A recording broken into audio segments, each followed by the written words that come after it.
Bismillahirrahmanirrahim. Assalamualaikum warahmatullahi wabarakatuh.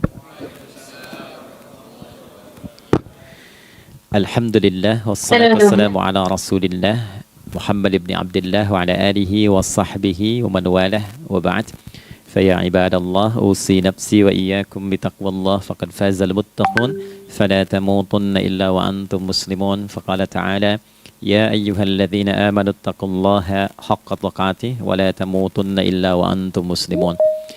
Keluargaku sekalian yang terhimpun di dalam Pertagas, Pertamina Gas, kita mengawali dengan bermohon kepada Allah semoga siapapun yang berada di ruangan ini atau terhubung dalam kajian ini, semoga senantiasa dijaga, diberkahi dan dilindungi dalam kebaikan oleh Allah Subhanahu wa taala. Kita doakan yang bertugas di luar kota. Tadi saya dengar info juga Pak Direktur sedang di Semarang. Semoga giatnya dimudahkan oleh Allah dan semoga diberikan keberkahan. Ada satu bagian yang penting amanat Nabi di hadis Muslim pada satu sifat kepemimpinan. Bahwa di antara sifat pemimpin dan yang dipimpin itu harus selalu membangun kekompakan dengan nilai cinta dan doa. Ini yang sering dilupakan. Nabi pernah menyampaikan dan penyampaian ini, hadis ini didokumentasikan oleh Imam Muslim dalam satu kalimat yang singkat, padat tapi mengikat. Khiyaru a'immatikum man tuhibbunahu wa yuhibbunakum. Pemimpin yang baik itu adalah pemimpin yang kalian mencintainya dan ia pun mencintai kalian. Nah, membangun cinta itu salah satu jembatannya dengan doa.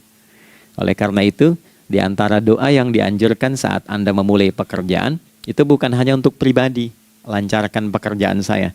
Tapi juga sehatkan pimpinan saya, pimpinan mendoakan sehatkan anggota saya, sehingga semua itu melahirkan sifat harmoni yang memberikan kenyamanan dan kebahagiaan dalam bertugas. Nah, izinkan saya mengawali dengan itu dulu, karena itu di antara sunnah yang seringkali terlupakan. Sehingga bekerja itu lebih banyak dilakukan dengan tekanan menyelesaikan tugas dibandingkan dengan rasa cinta untuk bisa memberikan nilai ibadah di dalamnya. Yang kedua, semoga sholat kita diterima oleh Allah Subhanahu wa taala. Nah, yang kedua ini tidak cukup dengan amin. Kita harus tahu dulu standar penerimaan itu seperti apa. Dan yang kedua, kenapa harus sholat? Ini poin pokoknya. Mengapa sih umat Islam itu cukup hanya misalnya dengan bersyahadat saja dipandang sudah berislam, lalu berbuat baik? Kenapa mesti ada sholat? Kenapa bahkan yang pokok sampai 5 waktunya? Dan jumlah rakaatnya pun diatur sedemikian rupa sampai teknisnya pun dijelaskan dengan rinci. Saking rincinya, bila ada yang menyimpang dari rincian itu, maka dianggap sholatnya tidak sah dan mesti diulang. Shallu kama ra'aitumuni usolli. Sholatlah kalian seperti kalian persis melihat aku menunaikan sholat. Dan dalam sholat inilah kemudian ada sanad yang tersambung secara ketat sampai-sampai dalam hadis Muslim nomor hadis 397. Demikian di Al-Bukhari juga diabadikan di nomor hadis 757 oleh sahabat Abu Hurairah. Sanadnya tersambung kepada Khalad bin Rafi Az-Zuraiqi, seorang yang sholat di samping Nabi tapi bermasalah sholatnya. Lalu Nabi meminta beliau untuk mengulangi sholatnya. Sampai 3 kali peristiwa itu hingga beliau berkata, ya Rasulullah au kama qala alimni ma uhsinu ghairah. Ya Rasulullah, tolong ajarkan kepada aku karena aku tak punya pengetahuan lebih dibandingkan dari apa yang telah aku kerjakan. Nah, dari dasar ini melahirkan satu pertanyaan kritis ya, dan juga perlu argumentasi yang kuat secara syariah mengapa kita menunaikan ibadah salat. Baik teman-teman sekalian, karena waktu kita sangat padat ya, kita manfaatkan sebaik-baiknya. Saya mohon izin kajian kita akan lebih fokus kepada inti materi sehingga manfaatnya lebih banyak kita dapatkan. Salat satu-satunya amalan di dalam Islam yang mencakup 4 bagian pokok dalam beragama. Jadi ketika seseorang menetapkan dirinya beragama dan ciri satu nilai agama itu bernilai benar, ya, dalam nanti kalau kita mau komparasikan atau kita riset, itu ciri pokoknya ada 4. Satu, ada aspek namanya aspek keyakinan, ya, tauhid atau akidah. Nggak mungkin kan beragama kalau nggak yakin. Ya, karena itu pasal 29 ayat kedua itu mengandung nilai keyakinan.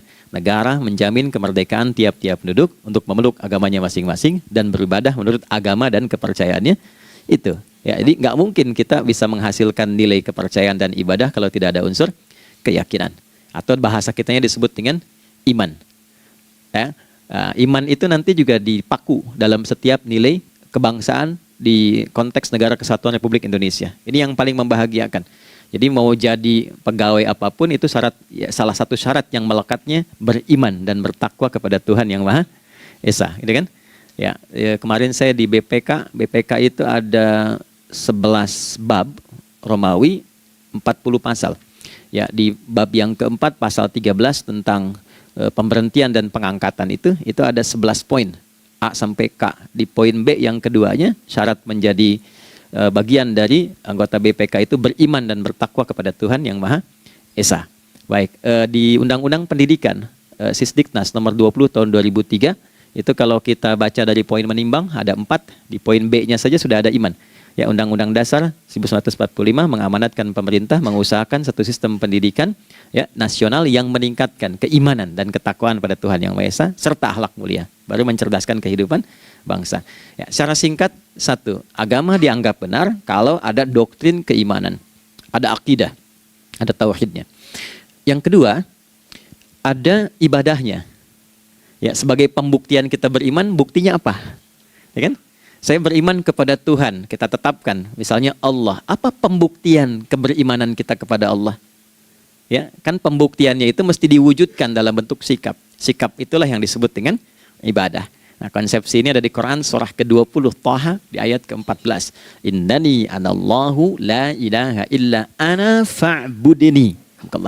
Ya, sungguh aku tegaskan bahwa akulah Allah, satu-satunya Tuhan yang layak dipertuhankan dan disembah. Ketika Anda mempertuhankan aku, fa'budni, maka buktikan kebertuhananmu kepadaku dengan menyembahku. Karena itu namanya Allah punya dua arti. Satu yang dipertuhankan, kan? Ilahun wahid. Yang kedua yang disembah. Ya, jadi yang dipertuhankan dan disembah. Oke. 3. Yang ketiga harus punya unsur praktikal atau implementatif dalam interaksi kehidupan. Ya, jadi bukan cuma nyembah Tuhan, bimbingan kehidupannya apa? Implementasi dari ibadah itu. Ya, ciri umat beragama itu kan bukan hanya sekedar saya yakin, beriman, saya ibadah. Terus bukti ibadah itu dibawa dalam berinteraksi hariannya seperti apa wujudnya. Ya, makanya ketika dulu orang itu jujur, orang itu bangga dengan kejujurannya bukan sebagai orang jujur, tapi sebagai muslim. Jadi ketika ditanya, kenapa Anda jujur? Karena saya muslim. Ketika ada seorang penggembala di Sahara yang sangat gersang, diuji oleh Umar bin Khattab, ingin diambil kambingnya, kan kisahnya viral kan? Baik ya? Oh, tapi ini bukan punya saya. Bilang aja pada tuan Anda, kalau kambingnya hilang satu dimakan serigala. Lantas di mana Allah? Jawaban itu yang menggetarkan kepada jiwa. Jadi kebenaran yang diungkap dengan sikap kejujuran itu implementasi nilai beragama. Nah, jadi praktek ibadah ada di muamalah. Oke, satu akidah. Akidah dibuktikan lewat ibadah, ibadah diimplementasikan dalam muamalah. Itulah sebabnya nanti seluruh bagian tubuh kita ketika digunakan untuk bersifat dan bersikap, itu ada tuntunan iman di dalamnya. Oke? Misal, saya tanya begini ya, ini mukaddimah ya, kita belum mulai nih. Saya tanya gini, apa fungsi mata? Tuh kan, sudah keliru kan? Nah, kalau hanya melihat, hewan juga melihat. Ya? Coba kambing melihat, kan? Elang melihat. Lalu apa bedanya fungsi mata kita dengan mata hewan? Ternyata ketika kita meriset ayat-ayat Al-Quran terkait dengan fungsi tubuh kita, itu rata-rata dibuka dengan iman dulu. Quran surah 24, surah Cahaya, ayat 30 untuk laki-laki, 31 untuk perempuan. Qul lil mu'minin. Ya Muhammad katakan, viralkan pada pria-pria yang menyatakan dirinya telah beriman. Yaghuddu min absarihim, gunakan pandangannya itu yang dibimbing oleh imannya untuk melihat yang baik saja menurut standar imannya. Jadi kalau menurut imannya tak baik, gak boleh dilihat. Karena itu ketika Anda sudah mengatakan asyhadu an la ilaha illallah, asyhadu anna Muhammad Rasulullah, kalimat itu dari lisan turun ke hati, Itu jadi cahaya ke bagian tubuh kita. Makanya ketika Anda melihat, itu ada cara pandang tertentu yang dibimbing iman. Standarnya beda dengan tanpa iman.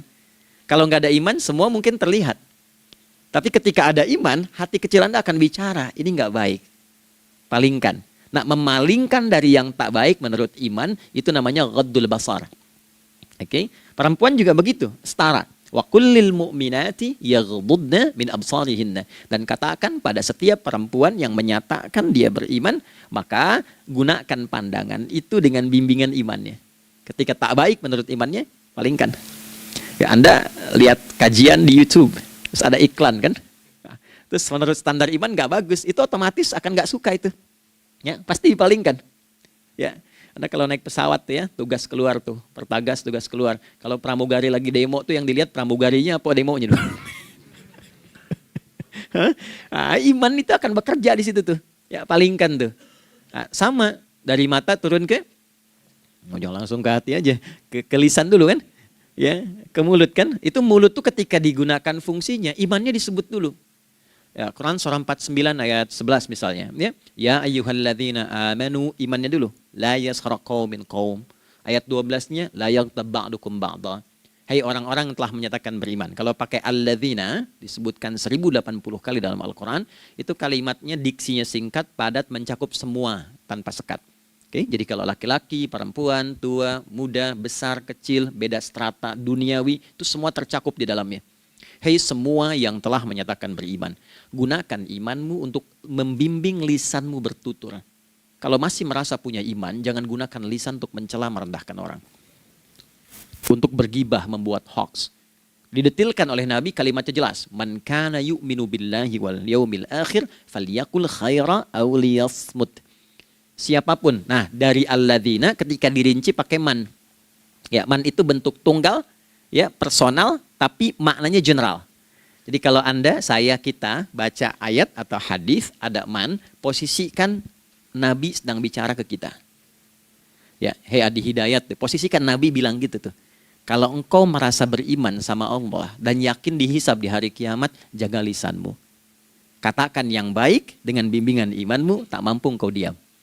Jadi cukuplah suami istri itu menggunakan satu hadis ini, pasti sakinah itu muncul dalam kehidupan rumah tangganya. Ya, itulah sebabnya kenapa sakinah didahulukan dibanding mawaddah.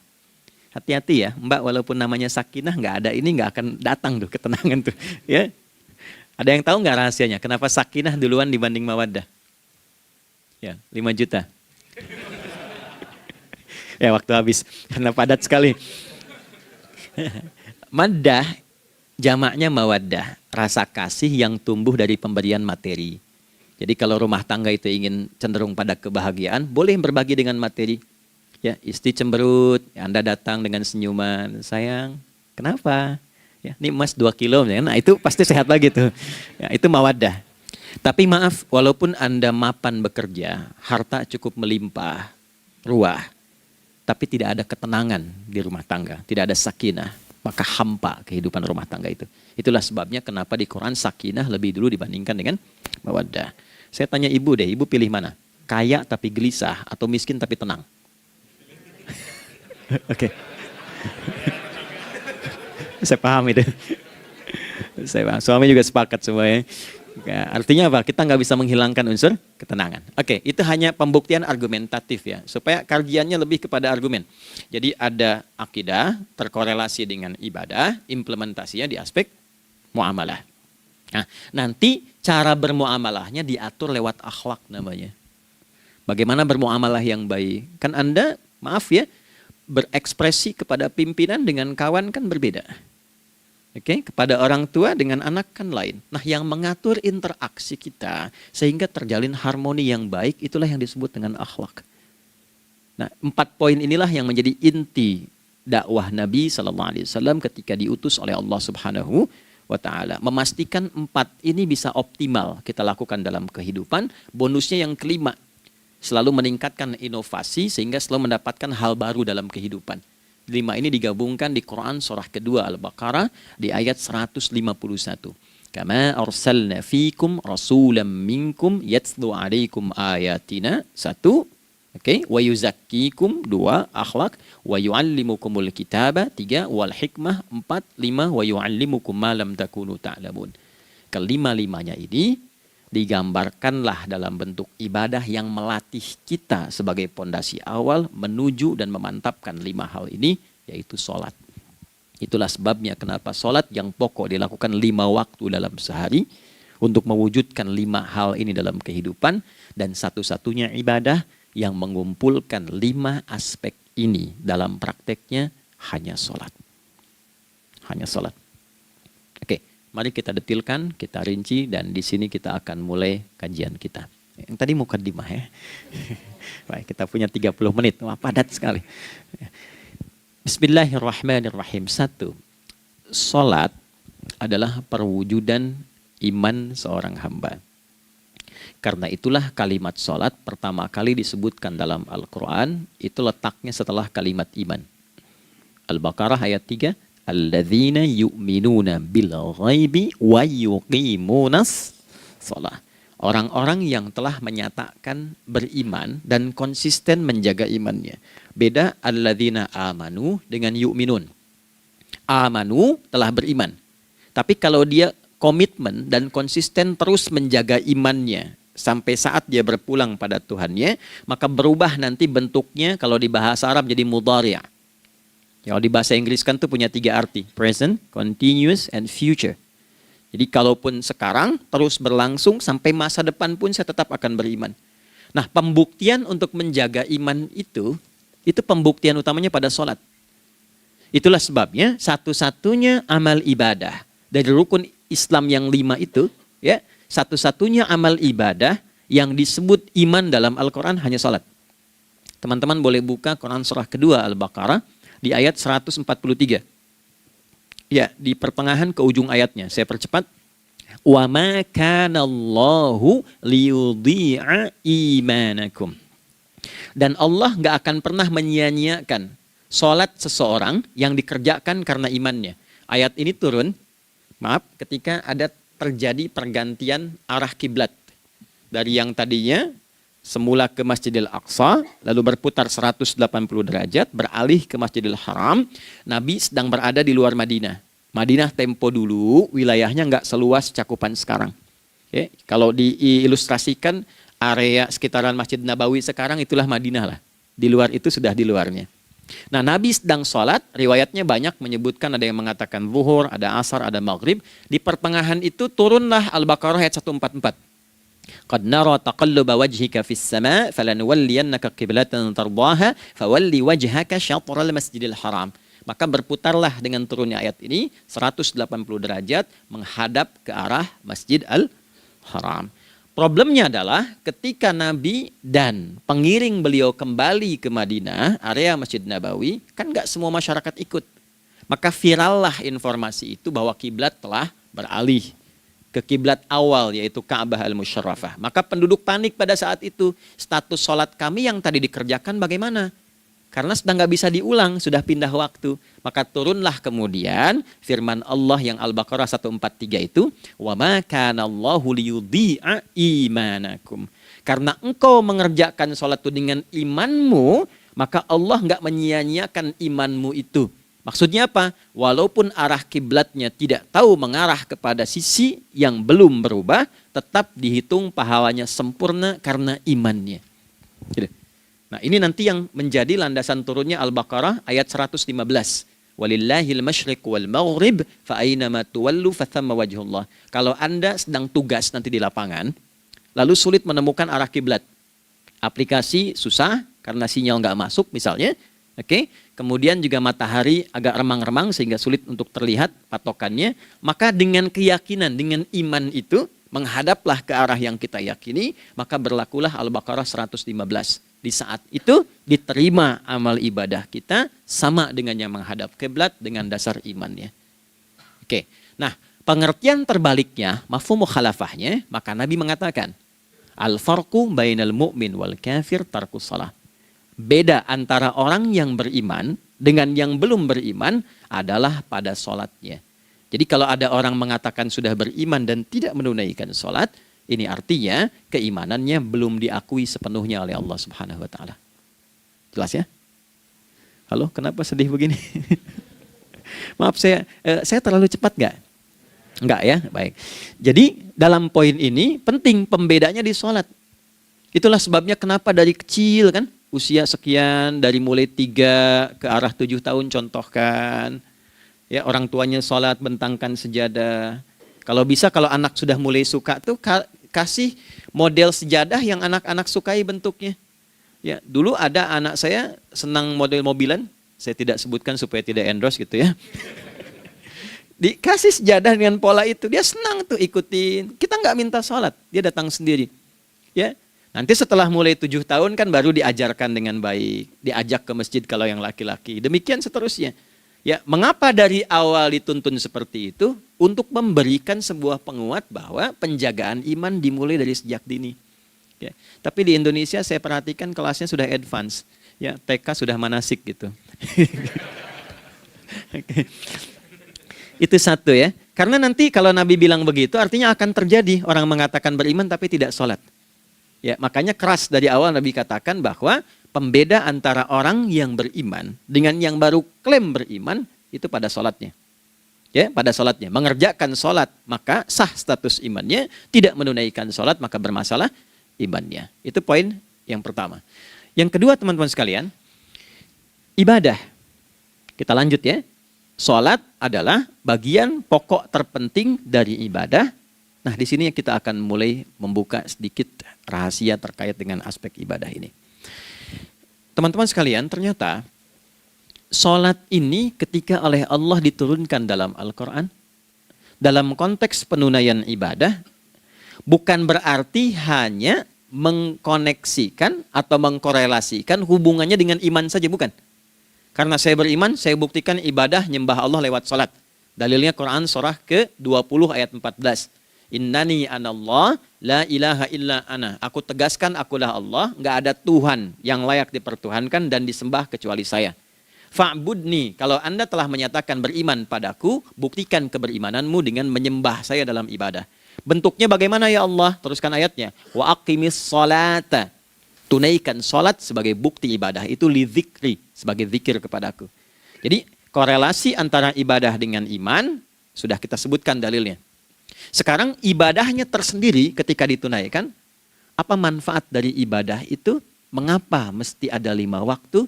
Dan apa turunan manfaatnya dalam kehidupan kita? Kalau kita mengerjakan itu, dampaknya kepada kehidupan kita apa? Nah, inilah indahnya di dalam Islam, dijelaskan dalilnya, diberikan contohnya, diberikan alasannya, dan yang paling indah, diberikan penjelasan dengan detail tentang manfaat-manfaatnya. Ini tidak ditemukan di dalam konsep keyakinan manapun.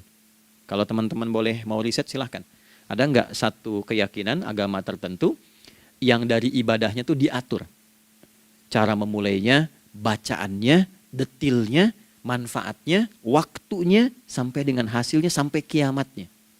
Ini menunjukkan bukan karya manusia. Bukan karya manusia. Kalau karya manusia setiap orang bisa buat itu.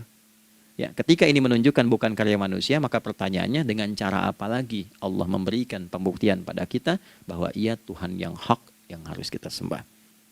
Nah, kalau sudah paham, mari kita rincikan turunan tentang sholat ini. Kita mulai satu-satu teman-teman sekalian dari waktu sholat. Seperti kita ketahui waktu sholat ada 5. Tapi yang sering kita dapati dari yang 5 ini tidak semua orang mengetahui tentang makna dari nama dan pembagian di waktu ini. Yuk kita mulai rincikan. Sholat yang pertama namanya apa? Gak usah khawatir menang gak dapat hadiah kalau benar. Salah juga keterlaluan. Oke, 1 subuh. Dia satu-satunya nama sholat yang punya 2 nama ya. Subuh dan fajar. Oke, Pak Fajar, Pak waktu sholat. 2 zuhur. 3 asar. 4 maghrib. 5 isya. Oke, rumus hitungannya 24 434 ya. Rumus bilangannya 24 434. Kalau mau tanya nomor koneksi dengan Allah 24 434, 2 subuh, 4 zuhur, 4 asar, 3 maghrib, 4 isya. Oke, pertanyaannya, apa artinya nama itu? Selama ini jangan-jangan kita hanya tahu namanya, tapi tidak memahami maknanya. Itu poinnya. Oke, sekarang mari kita mulai. Izin saya tidak punya kemampuan untuk menuliskan, ya, karena memang saat ini terbatas, tapi kalau diperkenankan bisa kita coba uraikan sedikit. Baik. Ya, bismillah, jazakallah khair. Mohon fokus baik-baik karena waktunya tinggal 21 menit lagi. Izin saya pastikan dulu ya supaya terlihat dengan baik. Ibu kelihatan di sana? Bagus. Saya kira tuh hanya di Sumbawa Barat. Ternyata di Pertagas pun perempuan-perempuannya imannya luar biasa. Maksudnya belum saya tulis sudah kelihatan. Imannya luar biasa. Oke, kita mulai dari yang pertama ya. 5 waktu sholat. Kita mulai dari 1 dulu. Subuh, teman-teman saya turunkan dulu ya. Izinkan saya tulis pakai bahasa Arab dulu supaya gampang. 1, dia punya 2 nama, yang ke Arab ya. Kalau yang gini angka Hindi. Anda yang di admin di komputer pasti tahu. Ada Fajr. Kata subuh ditemukan di Al-Quran surah ke-81, At-Takwir ayat 18. Kalau keliru tolong diingatkan. Was-subhi idza tanaffas. Quran surah 81 ayat 18. Ya. Nggak usah di ilmu utak-atik ya. Oh ini kenapa 81 kalau dibalik 18, itu cocok logi. Abaikan aja itu. Ya. Fajar agak banyak di Quran terkait dengan nama sholatnya ada di Quran surah ke-17 di ayat 78. Aqimis salata liduluki syamsi ila ghasaqil laili wa Qur'anal fajr. Inna Qur'anal fajri kana masyhuda. Yuk kita mulai ke maknanya dulu. Ingat rumusnya ya. Rumusnya ini selalu begini rumusnya. Aqidah selalu punya korelasi dengan ibadah. Ibadah selalu punya korelasi dengan muamalah, interaksi harian kita. Muamalah hiasannya adalah akhlak. Nah, barulah kemudian di sini muncul inovasi dalam kehidupan, hal yang baru. Hidup ya, yang mengacu pada 2 kebahagiaan yaitu dunia dan akhirat.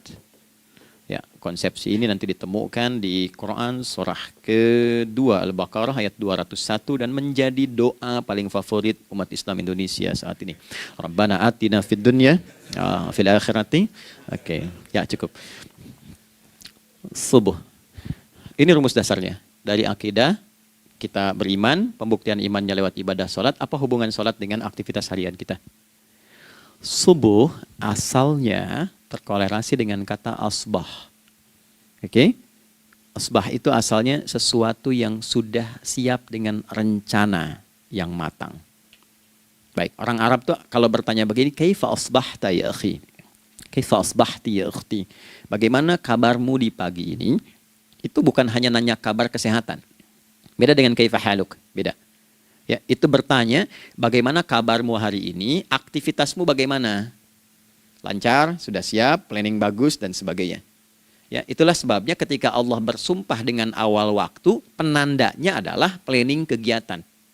Ya, was-subhi, dan aku bersumpah demi waktu subuh, awal mula untuk berkegiatan, idza tanafas, apabila sudah mulai bergerak, bersamaan dengan nafas yang keluar itu, maka sudah jelas rencana yang dibuat. Ya, jangankan kita, semua alam itu, semesta itu seluruhnya bukan hanya bertasbih, tapi beraktivitas dalam tasbihnya. Di waktu subuh, matahari sudah mulai bersinar kan? Ya, dan sinarnya mengambil manfaat loh. Mengandung nilai manfaat, memecah keheningan malam dan menghilangkan kegelapannya. Gelap mulai hilang, datang kemudian sinar yang memberikan kita bimbingan untuk beraktivitas. Tumbuhan dimulai waktu itu sudah mengeluarkan oksigen, menyerap karbon dioksida. Saya waktu di Utrecht, di Delft di Belanda, ya, saya coba ingin membuktikan. Kan adzan nggak terdengar keluar ya. Jadi sebelum waktu subuh itu saya keluar, kebetulan flatnya waktu itu dekat area hutan yang agak rimbun, enak gitu, udaranya bagus. Itu sebelum subuh terasa karbon dioksida. Walaupun cuma beda hampir 1 menit. Tapi begitu masuk waktu subuh, keluar kesegaran yang luar biasa. Oksigen yang keluar. Ya, ini kan nggak mungkin kalau kuasa Allah tuh nggak mungkin terjadi seperti ini kalau bukan kuasa Allah Subhanahu wa taala. Tapi poinnya adalah yang bicara begini Quran. Nah, sekarang yang ingin saya katakan adalah alam semesta dalam konteks seperti matahari, kemudian tumbuhan, binatang, ayam bahkan mulai berkokok, punya planning yang teratur. Masa kita makhluk yang dihisab tuh nggak teratur? Nggak punya perencanaan? Maka subuh itu mengajarkan kepada kita, jangan sampai ada orang Islam yang punya keimanan, lalu menunaikan sholat, diajarkanlah oleh Allah, setiap masuk subuh itu harus punya agenda yang jelas. Planning yang terukur. Jangan terjadi mengaku muslim, beriman, tapi nggak jelas perencanaan hidupnya. Jam 7 mau di mana? Jam 8 kerjakan apa? Anda dari sini ketemu 7 ke 4, atau setengah 8 ke setengah 5, 8 jam kerja. Oke? Berangkat jam berapa? Petakan di jalan macetnya di sebelah mana? Ukur sampai kantor tiba jam berapa? Apa yang mau dikerjakan di kantor? Itulah Islam, itulah subuh. Sehingga tidak ada satupun orang Islam di era Nabi mengajarkan beraktivitas kecuali terukur dan teratur. Bahkan Nabi memulai itu evaluasinya di malam hari. Sehingga turun di antara surah Al-Insyirah itu ada ayat yang tegas mengatakan di ujungnya, فَإِذَا فَرَغْتَ فَانْصَبْ. Evaluasi yang telah berlalu di malam hari, evaluasinya menyeluruh sampai ke zikirnya. Dicatat nih. Ya, aku hari ini secara spiritual itu, mohon maaf, sholat jamaahnya berapa waktu tuh? Dari 5. Oke? Misalnya dari 5 itu cuma 4, berarti koreksi ada yang kurang. 1. Ya. Yang kedua, secara intelektual sudah berapa bacaan yang dibaca saat ini? Ilmu yang ditingkatkan, mensyukuri anugerah akal dan sebagainya. Bekerja sempurna enggak? Turunkan ibadahnya bagaimana? Ketika ada yang kurang, istighfari. Ya, sebagai seorang ayah, ada enggak sesuatu yang salah yang dilakukan belum sempurna? Sebagai seorang ibu, anak dan sebagainya, istighfar. Itulah sebabnya sebelum tidur Nabi ajarkan istighfar. Yang kita tahu 70 kali kan, 100 kali. Yang saya tanya, 1 ke 70 itu istighfar apa saja? Apakah hanya bilangan di lisan? Atau dari lisan diingatkan oleh pikiran, ditembuskan ke hati? Istighfar sebagai seorang ayah yang kurang maksimal melihat anak dengan baik. Anda boleh punya jabatan di kantor, boleh direktur, boleh manajer, boleh macam-macam. Tapi ketika Anda pulang, Anda seorang ayah. Saya di Timur Tengah disebut syekh, di sini dipanggil kiai, dipanggil ustadz. Pulang ke rumah, anak saya nggak kenal itu semua. Anak saya nggak peduli itu semua. Belum pernah seumur-umur saya mengajar, lalu saya pulang, anak saya menunggu depan pintu dan memanggil, kiai. Tidak ada. Dia ingin ayahnya. Ya, kenapa nggak kita hadirkan istighfar pertama kita itu karena kita kurang perhatian. Kurang perhatian kepada anak misalnya. Saya kalau pulang tengah malam dan semua tertidur, saya lihat satu-satu. Perbaiki cara tidurnya, doa, lihat satu-satu, minta ampun sama Allah. Dan ya kadang sebelum mengalirkan air mata kita nggak bisa tidur karena nggak tahu nanti ketemu lagi nggak di akhirat. Ya, itu poin yang paling penting. Nah, jadi istighfar pertama itu untuk diri kita ketaatan pada Allah, untuk diri kita sebagai anak pada orang tua, sebagai suami punya tanggung jawab istri atau sebaliknya, demikian seterusnya. Nah itu kalau sudah kita bisa lakukan, dievaluasi, direncanakan besoknya. Fa'idha faraghta fansab, direncanakan lagi yang berikutnya, besok mau ngapain, tulis malam. Kalau kita biasakan begitu, tidurnya enak. Karena nggak ada beban, damai hidupnya. Dengan teman damai kalau ada perselisihan sebelum tidur. Ya, jadi nggak ada orang mengigau itu masalah-masalah kehidupan dunia yang belum tuntas. Ini dunia saat, terjaga bermasalah, saat tidur pun masih bermasalah. Gara-gara kamu nih, kapan istirahatnya? Ya. Nah, ketika kita bangun dari subuh itu, maka rencana yang sudah kita siapkan itu, teman-teman sekalian, dibawa menghadap Allah supaya minta kemudahan, minta kelancaran, minta pendampingan, minta bimbingan. Itulah sebabnya kita dipanggil sholat di awal waktu, supaya rencana yang sudah kita siapkan itu minta taufiknya, persetujuan dan perlindungan dari Allah. Inilah yang menjadikan rahasia umumnya para sahabat memulai berkegiatan sejak dari masjid. Teman-teman boleh riset deh, hadis-hadis tentang sholatnya sahabat dan kaitannya dengan syuruk dan pekerjaan. Rata-rata memulai dari masjid. Mereka tungguin, evaluasi, begitu siap, syuruk, minta sama Allah, berangkat. Saya mau kasih satu rahasia ya, boleh jadi ijazah tapi ini diantara kita aja ya. Anda boleh lakukan, berangkat ke masjid itu dengan baik, terus minta misalnya, ya Allah, Kau perintahkan aku untuk berikhtiar, sekarang aku lakukan. Kau perintahkan aku untuk merencanakan, sekarang aku ikhtiarkan. Mohon lindungi, mudahkan, dan berikan bimbingan terbaik untuk mendapatkan hal yang wajar, halal, baik, dan kau ridhoi. Anda berangkat. Pulang, Sebelum nyampe rumah, mampir dulu ke masjid. Masjid terdekat dari rumah aja. Sholat 2 rakaat, situ. Ya, sholatnya bisa sholat wudhu, tahiyatul masjid, dan sebagainya. Setelah itu pulang. Doa dulu habis sholat. Ya Allah, aku telah berikhtiar seperti apa yang telah Engkau perintahkan. Sekarang aku memohon rizki darimu seperti apa yang telah Engkau janjikan. Kalau dengan semua ikhtiar ini belum cukup menurunkan rizki darimu, maka mohon tunjukkan padaku saat ini dengan cara apa lagi aku mesti berikhtiar. Oke? Silahkan Anda pulang dengan suasana itu ke rumah. Dan lihat apa yang terjadi. Rasakan bedanya, bedakan rasanya, dan pasti terasa bedanya. Gak ada kesan yang lain pada jiwa. Jadi yang dibawa ke rumah itu bukan aura kantor. Bukan aura jalan yang macet. Tapi ada ketenangan, kenyamanan, dan kenikmatan. Kalau teman-teman mau pakai sunnah sahabat ini dalam dunia pekerjaan, dan Anda lakukan coba sehari ini saja, rasanya pasti beda. Ya, ini bagian pertama. Nah, ketika kita ingin datang menghadap Allah, dan mulai membawa rencana kita, kan perlu isyaratnya kan, kapan dimulai? Gak bisa tiba-tiba saya bangun jam 3 langsung sholat subuh, kan tidak begitu. Ya kan? Mesti ada satu sinyal dulu, yang dari sinyal itu ada feedback pada diri kita untuk merespon, gitu kan? Nah, pancaran respon atas sesuatu yang memancar akibat satu hal yang terjadi, kalau di gaya itu kan kalau ada gaya gerak, gaya dorong kan? Ya, kalau nggak salah F1 sama dengan F2 kan?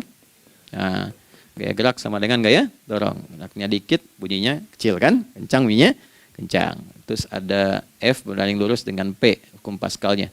Gaya berbanding lurus dengan tekanan, kan? Semakin banyak gaya, semakin tertekan. Nah, respon yang muncul ketika ada satu misalnya gaya, tapi responnya sifatnya materi sifatnya. Ya, misal kalau Anda mau mengebor air, kan? Kemudian keluar terpancar tuh dari bawah itu keluar misalnya air. Nah, itu namanya infajar. Infajar. Dalilnya Quran surah kedua ayat 60. Wa idzistasqa Musa liqaumihi faqulna idrib bi'asakal hajar fanfajarat minhu 12 aina. Nabi Musa kata Allah itu kaummu 12 suku minta mata air. Dan enggak tanggung, setiap sukunya minta satu, katanya supaya enggak rebutan. Maka Allah firmankan, pukulkan tongkatmu yang kayu. Lihat diksinya detil sekali. Pukulkan tongkatmu yang kayu ke batu itu, maka batu itu akan terbelah dan mengeluarkan pancaran 12 mata air. Ya, tongkat kayu dipukulkan ke batu, batunya yang hancur. Karena Musa seorang nabi, gitu kan? Anda punya tongkat emas, pukulkan ke batu, maka keluar 12 air mata. Gitu kan? Nah ini, infajar. Kalau respon yang keluar itu respon buruk. Misal dalam nafsu, kan suka ada trigger ya yang memancing respon, terus nafsu keluar kan? Ya, apa saja itu? Lihat gambar yang nggak bagus, nafsu keluar, itu kan? Lihat sendal bagus, nafsu keluar, macam-macam ya. Nah itu fujur namanya, fujur. Hurufnya masih sama, cuma bentuknya berbeda. Fa, jimnya masih ada waw, ada ra-nya, fujur. Quran surah 91 di ayat 7-10.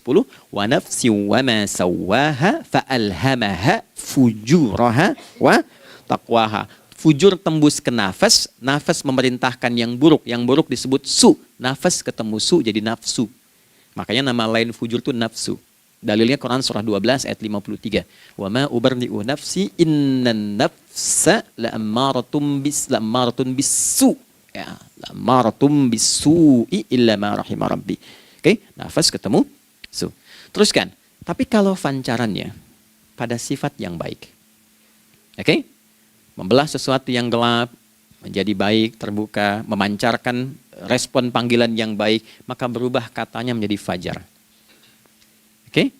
Matahari diperintahkan oleh Allah, diperintahkan membelah kegelapan malam. Keluarlah sinar pertamanya, disebutlah fajar.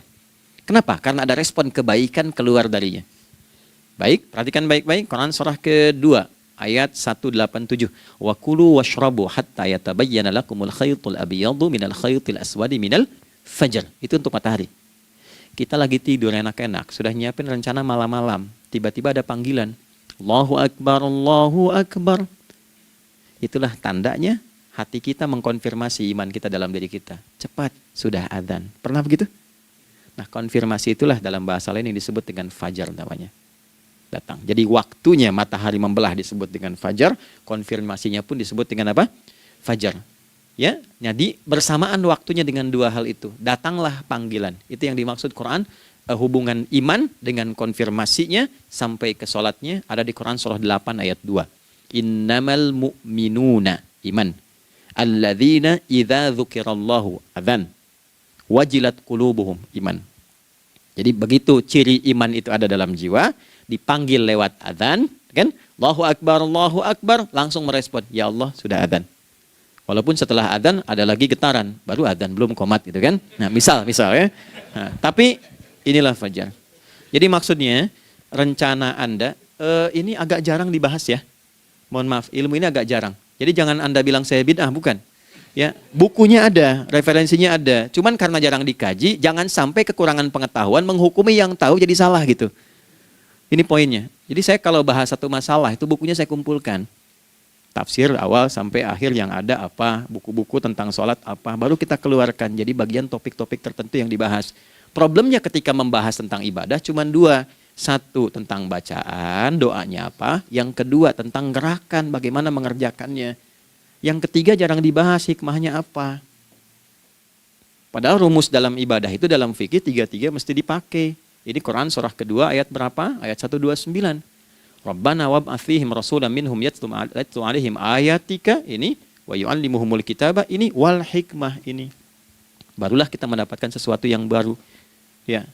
Ini wa yuzakkikum dan di 151 Al-Baqarah wa yu'allimukum ma lam takunu ta'lamun.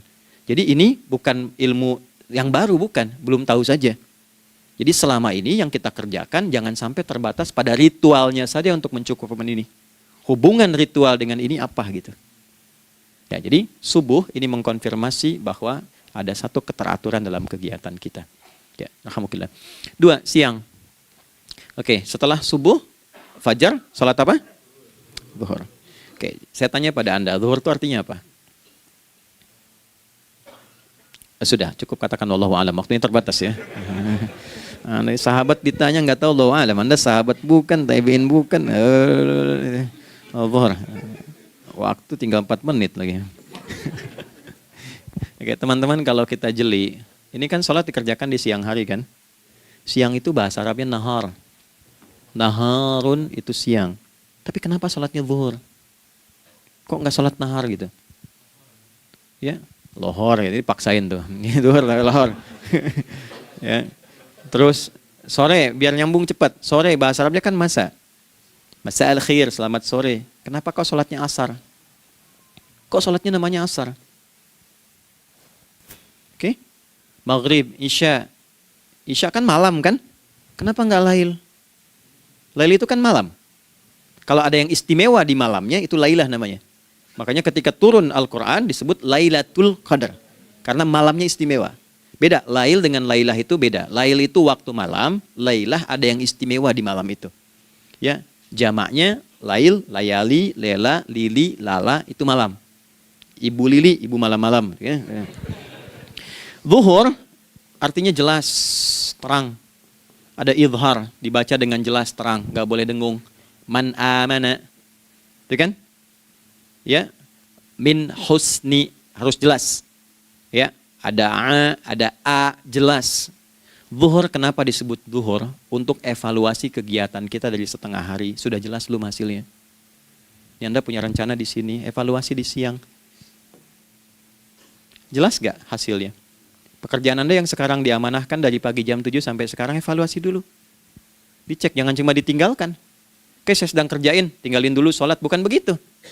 Ketika akan sholat, Anda cek dulu. Dari ke siang itu tengah hari, bagaimana hasilnya? Ada yang perlu disempurnakan nggak? Ya, ketika ide-idenya mulai mentok, ada yang belum selesai, datang dulu sholat, tenang lagi. Saat tenang itulah dirumuskan kembali pelan-pelan. Kan lumayan dari jam 12 sampai jam 1. Diisi dengan baik, dilihat. Itu baru dunia ini. Kan kita ngejar ini juga.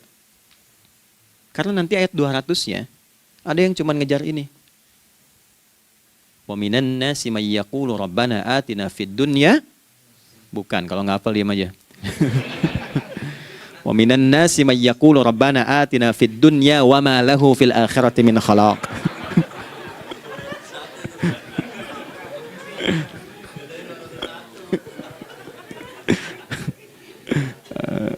Paham kan? Dan di antara manusia ada yang fokusnya hanya dunia yang dikejar, sehingga nggak kebagian akhiratnya. Padahal dia tahu dia mau pulang. Yang lebih aneh lagi, pengen pulang surganya Firdaus dekat dengan Nabi. Tapi tiap hari ngerjakan dunia, dunia lagi, berangkat gelap, pulang gelap, terus meninggal gelap juga. Kan repot. Nah, maka mesti investasi kan. Anda kalau tugas keluar kan, apalagi keluar negeri kan hukumnya beda. Bekalnya pun tidak sama. Anda tugas ke Amerika, mata uangnya sudah beda, hukumnya sudah beda. Terus pengen pindah ke alam barzah, pengen hukumnya sama dengan dunia, mustahil. Ya, makanya dimensinya beda, keadaannya tidak sama. Baju yang dipakai kan beda. Barang-barangnya nggak sama. Makanya disebut telah meninggal dunia, meninggalkan semua yang melekat pada dunia. Pindah ke alam lain, persiapan menuju titik akhir yang tidak ada ujungnya lagi. Nggak ada pembuka lagi. Jadi sudah ujung begini, nggak ada ruang lagi yang lain. Itu akhirat namanya. Makanya di sini cuma dua pilihannya. Kalau nggak ke surga, nah itu ya. Apa investasi yang ada di sini? Maka siang itu dicek dulu, pekerjaan jadi ibadah nggak? Tadi niatin ibadah nggak waktu berangkat dari rumah? Kan? Waktu ngetik, waktu ngerjain di kantor, jadi ibadah nggak? Kalau ibadah, Anda nggak mungkin berbuat kriminal.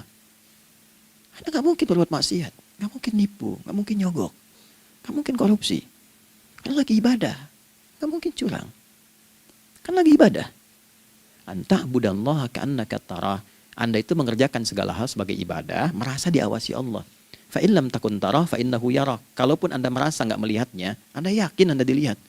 Itulah kerja pakai iman, maka ini di bawah akidahnya. Jangan ditinggalkan. Nah, inilah yang selama ini kita butuhkan. Ya. Inilah yang melahirkan nilai etik, makanya adanya dalam jiwa. Takwa itu kan dalam jiwa, melahirkan etos. Etos mendorong kepada logos, logos melahirkan patos, kepantasan dalam bekerja. Jadi Anda sekuat apapun ilmunya, kalau nggak punya etos, itu rusak. Jadi tidak cukup akal sehat. Jiwa yang sehat itu lebih penting. Banyak orang akalnya, saya ingat, akal itu tidak memberikan perintah. Dia hanya merumuskan satu instruksi dalam jiwa supaya mudah dilakukan dan dieksekusi oleh fisik.